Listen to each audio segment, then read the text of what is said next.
So tonight I'm going to be talking about what hope is. Everybody say hope is dope. Yeah, so our definition of hope is wanting something that we don't have. It's our greatest desires. This could be money, it could be love, it could be sex, a relationship, desiring healing, desiring joy. It's anything where we desire a change in our present circumstances, longing for something more.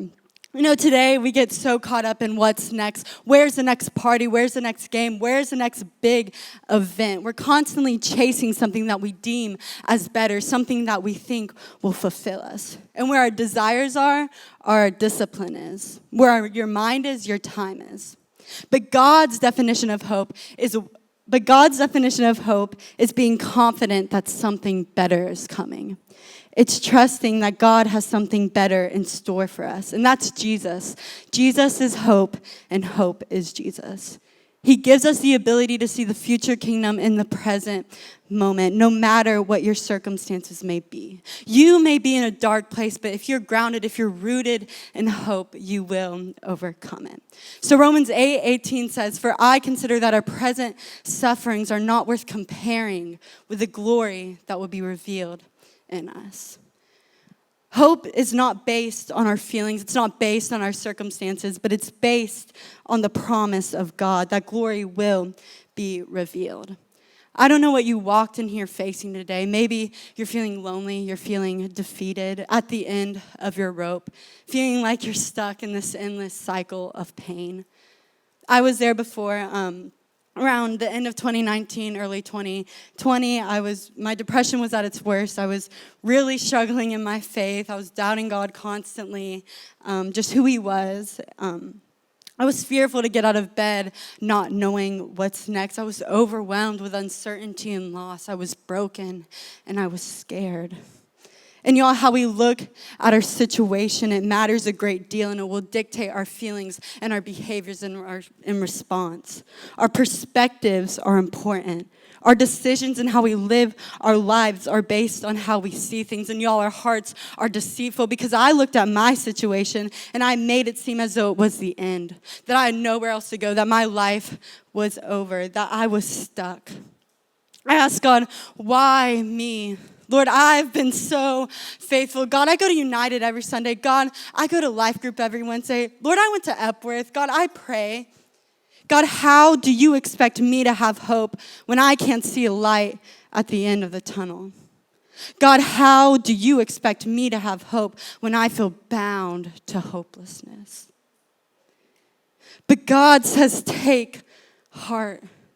God says, come close to me, come near me. God says, listen to me. Don't do all the talking, but listen to what I have to say. God says, read my word. Look at the guidance I've given you. God says, look at the people I've placed in your life. Look to your life group leaders. They're there for you. God says, dare to declare hope when things feel hopeless. Y'all, we must start choosing to put God first, even in the suffering, even in the confusion, that in our weakest moments that he will speak to us the loudest. Because you know what I didn't know then was that everything that I was going through was unfolding and paving the way to who I would become today. And if you would have told me that a year ago I'd be up here preaching about hope, I would have said you were insane. And what I realized through my journey of walking with God and actually reading his word and going to my life group leaders is this: that hope does not erase our pain, but it does change our ability to endure it. It changes the way we look at our situation and the way we eventually overcome it.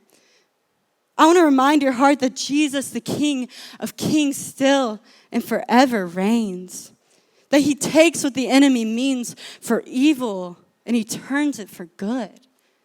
That nothing is wasted. Nothing. Maybe you lost someone and you are feeling hurt, but that pain will not be wasted. Maybe a relationship or a friendship ended and you're feeling lonely, but that loneliness will not be wasted.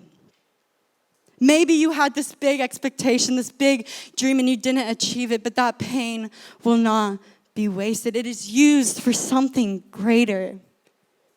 Our pain and our circumstances are carried by a good, gracious, loving God who will make a way of redemption and of healing. Because y'all, change will happen whether we want it to or not. But our hope should be grounded in the truth that he takes it all and he turns it for good for his glory. He's still in control, even during the chaos, even during the confusion, even during death, even during destruction, even during pain, even during the middle of your sin.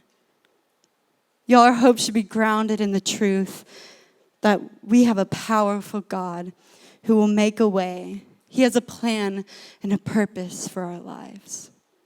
The enemy doesn't stand a chance against our God. No matter how many times he's tried, our God has already won, and his kingdom will forever reign. And that's our hope.